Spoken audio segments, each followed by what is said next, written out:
What if the person you least expect is the one holding the key to saving your company? Katherine Collins, the fierce and newly appointed CEO of Nexus Technologies, had been hearing whispers for weeks. Whispers about Jack Miller, the quiet night janitor no one really noticed. But something was off. Security footage revealed Jack entering restricted areas after hours, lingering at executive computers, and accessing the R&D wing when no one was watching. With a major product launch just weeks away and rival companies circling like vultures, Catherine couldn't ignore the signs any longer. Was Jack a threat, or was there something else hidden beneath the surface? Determined to find out the truth, Catherine decided to follow him herself after hours. What she uncovered that night would shatter every assumption she had about the man everyone overlooked. Jack Miller, 42, moved quietly down the gleaming hallways, his worn janitor's uniform hanging loosely on a frame weathered by years of struggle. To most, he was invisible, a background fixture, a man whose job was to clean up messes but never make waves. Yet tonight, Catherine watched him with narrowed eyes as he headed to his beat, pushing his cleaning cart with practiced efficiency. 4 years at Nexus had taught Jack the habits of every employee, who left coffee rings, who worked late, and which security guards could be trusted. But beyond the mop and bucket, he carried a secret that no one suspected. As Jack's battered Honda Civic rolled out of the parking lot and into the city's darker neighborhoods, Catherine kept her distance, heart pounding with questions. Where was he going? Who was he meeting? And why was he risking so much by being where he wasn't supposed to be? The car slipped past the gleaming office towers, the luxury condos, and into streets lined with modest homes, where streetlights flickered and the air smelled of rain and exhaust. Jack parked in front of a faded brick building with a peeling sign, West Side Community Resource Center. Catherine's breath caught. She watched as Jack grabbed a battered backpack from his trunk and disappeared inside. Catherine waited 5 minutes before cautiously following him. Through the dusty windows, she saw a different side of the man she thought she knew. Jack wasn't sneaking around to steal secrets or sabotage the company. He was teaching. Inside, a group of teenagers from diverse backgrounds sat at old computers, faces lit by the glow of the screens. Jack stood at the front, sketching diagrams on a whiteboard, explaining complex software concepts with a confidence and warmth that stunned Catherine. Remember what we discussed about algorithm efficiency? Today we're going to put that into practice, Jack's voice echoed through the small room. The kids leaned in, captivated. A girl raised her hand. Mr. Miller, could we use this approach for the community database? Jack smiled, nodding. Exactly. That's the kind of thinking we need. Catherine's mind raced. How could this janitor be so knowledgeable? She caught herself holding her breath, not wanting to interrupt. Later, Jack moved to another room, handing out refurbished laptops to younger children, explaining patiently, "These are yours to keep." I installed educational software and basic programming tools. The password is your birthday, just like we practiced. A small boy hugged his laptop like a treasure. Catherine felt a lump rise in her throat. When Jack finally emerged 3 hours later, Catherine slipped back behind a column, heart hammering. He loaded empty boxes into his car, the same containers she had seen him carry out of the Nexus building. These weren't stolen gadgets or confidential files. They were donations, equipment he had collected to help this community center. Her phone buzzed with emails, but Catherine's focus was locked on Jack. Suddenly, he looked up and noticed her. "Miss Collins, is everything okay?" His voice was gentle but tired. Caught off guard, she froze. I was just dropping off some donations," she stammered, gesturing vaguely toward the center. Jack's eyes flickered with surprise. "The center always appreciates support, especially from someone like you," he said carefully. "Someone like me?" Catherine asked, intrigued. "Someone with influence," Jack replied. "If you want, I'd be happy to show you around next time. We teach coding, digital literacy, resume building, skills these kids need to break the cycle of poverty." The next morning, Catherine's curiosity pushed her to dig deeper. Her assistant compiled everything they could find on Jack Miller, and what she uncovered stunned her. Jack Miller wasn't just a janitor. He was once Jonathan Miller, a senior systems architect at Empirical Software, a company whose core technology Nexus had acquired years ago.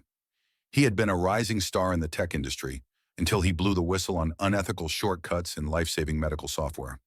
The fallout cost him his career, his reputation blacklisted by the industry, and eventually his family.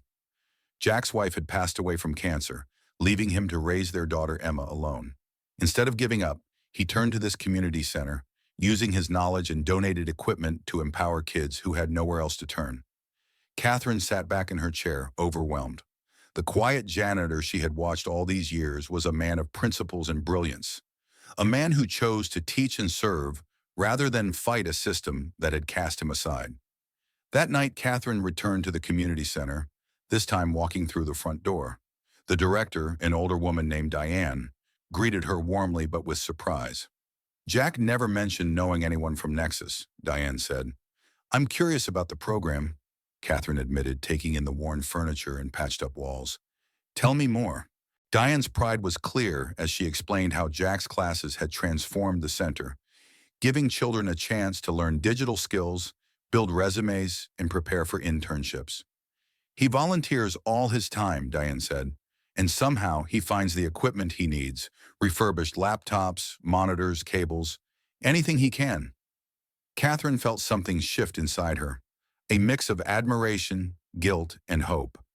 The man she almost accused of sabotage was quietly creating a future for these kids, using knowledge and kindness to fight against injustice. As she left that night, she realized one thing for sure. Her understanding of Jack Miller and of what true leadership meant was about to change forever. The following morning, Katherine awoke with a restless energy she hadn't felt in months. The image of Jack Miller, janitor by night, mentor by passion, lingered vividly in her mind. The pieces didn't add up before. Now everything suddenly made sense. But she knew one thing clearly. This story was far from over. Later that day, Katherine summoned her head of security, Marcus Reynolds, to her office. "What else can you tell me about Jack Miller?" she asked, sliding his thin personnel file across the gleaming mahogany desk. Marcus shrugged. "Quiet guy. Reliable. 4 years here. No complaints. Nothing suspicious. Until now." Katherine's eyes narrowed. "That's it? No background checks? No interviews that revealed his previous work?" Marcus shook his head. "Nothing came up. He claimed no college. Just a single dad, doing his job." Her mind raced. How had a man with such a past slipped through unnoticed? How had Nexus overlooked a talent that had once been integral to the very technology they built their future on? That afternoon, Katherine found Jack polishing the glass walls of the boardroom while the executive team argued over quarterly projections inside. Her gaze caught his reflection, silently watching the numbers flash on the screens. Had he been reading the confidential data? Was he stealing secrets? But something about his calm, steady posture unsettled her suspicion. It wasn't the behavior of a saboteur. It was something else, something deeper. Determined to understand rather than judge, Katherine canceled all her plans that Friday. She stayed late, donning casual clothes to avoid attention, and waited for Jack's shift to end at 10 p.m. She followed him discreetly as he drove away in his battered Honda Civic, weaving through the city's working-class neighborhoods to the same community center she had visited days before. This time, Katherine didn't hide. She stepped inside and saw the quiet transformation Jack was orchestrating. Young faces glowing with hope, eager hands typing out code, dreams being built from the ground up. After class, Katherine approached Jack directly. "Mr. Miller," she began cautiously, "I've seen what you're doing here. I need to understand, why are you risking so much? Why do you come here every night, giving away what you have?" Jack regarded her silently for a moment, the lines of exhaustion and resolve etched deep on his face. "I chose a path," he said finally, voice steady but soft. "One that cost me everything I had in my professional life. But I couldn't abandon these kids. They deserve a chance. A real one." Katherine felt a lump in her throat. Here was a man who had sacrificed not just career, but comfort and status, to fight a battle she hadn't even known was raging in the shadows. Over the following days, Katherine's perspective shifted dramatically. She commissioned a deep dive into Jack's history, uncovering his wrongful termination from empirical software after exposing dangerous shortcuts in life-critical software. She learned how Jack's ethical stand had blacklisted him from the industry, forcing him into anonymity, cleaning floors while nurturing the next generation of minds in the community center. With every fact revealed, Catherine's admiration grew. This was not a man to fire or fear. This was a man to learn from. The turning point came when Nexus's development team hit a critical roadblock just days before the product launch. A flaw in the software integration layer threatened to delay everything by months, costing millions. Executives panicked, fingers pointed, solutions faltered. Catherine stepped out of the chaos and sought Jack. She found him quietly cleaning a conference room, his face etched with concern. "Jack," she said firmly, "I know about your past. You were part of the original team that built this core technology, weren't you?" Jack nodded cautiously. "We have a critical problem," Catherine continued. "I need your insight." Without hesitation, Jack followed her to her office, where the diagnostic reports glowed on the screen. As he studied the data, his demeanor changed. The janitor slipped away, replaced by the architect, the innovator. His fingers danced across the keyboard, navigating code with expert precision. 20 minutes later, Jack looked up. "The issue isn't where you thought," he explained. "It's a memory allocation bug in the underlying framework.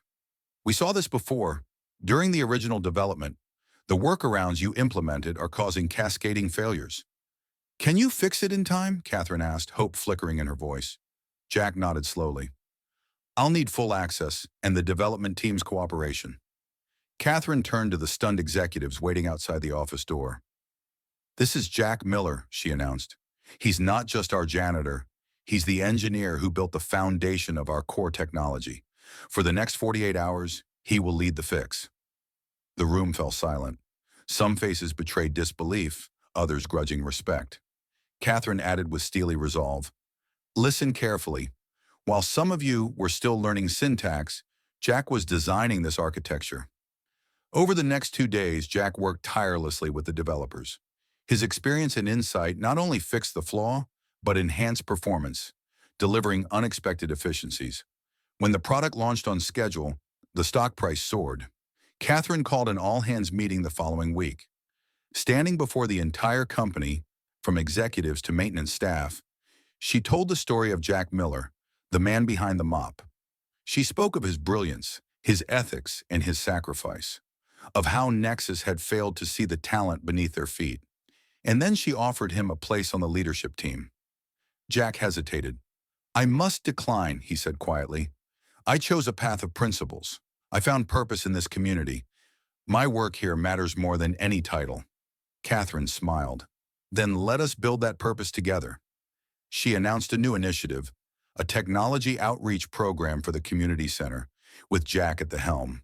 From suspicion to partnership, a company transformed, and the quiet janitor became the heartbeat of Nexus's true future. In the weeks that followed, Nexus Technologies underwent a transformation far greater than any product launch could achieve. The boardroom battles gave way to community outreach plans, and the once overlooked janitor now stood at the center of a movement, redefining what success truly meant. Catherine and Jack worked closely, blending her strategic vision with his grassroots passion. Together, they launched the Westside Technology Access Initiative, a program designed to provide underserved youth with the tools, training, and opportunities to thrive in the digital age. Catherine often found herself working late at the community center, no longer out of obligation but because she wanted to. She watched Jack teach Emma, her own daughter, and other children to code, problem solve, and dream bigger than their circumstances. Nathan, Catherine's son, became an eager student, bonding with Emma over shared challenges and victories. The walls of the center, once cracked and worn, now echoed with laughter, learning, and hope. At Nexus headquarters, the culture began to shift. Employees volunteered their expertise, donating time and resources. Former students became mentors, closing the loop of opportunity. The company's quarterly reports reflected more than financial gain. They showed a rising engagement, a renewed sense of purpose, and a brand deeply connected to the community.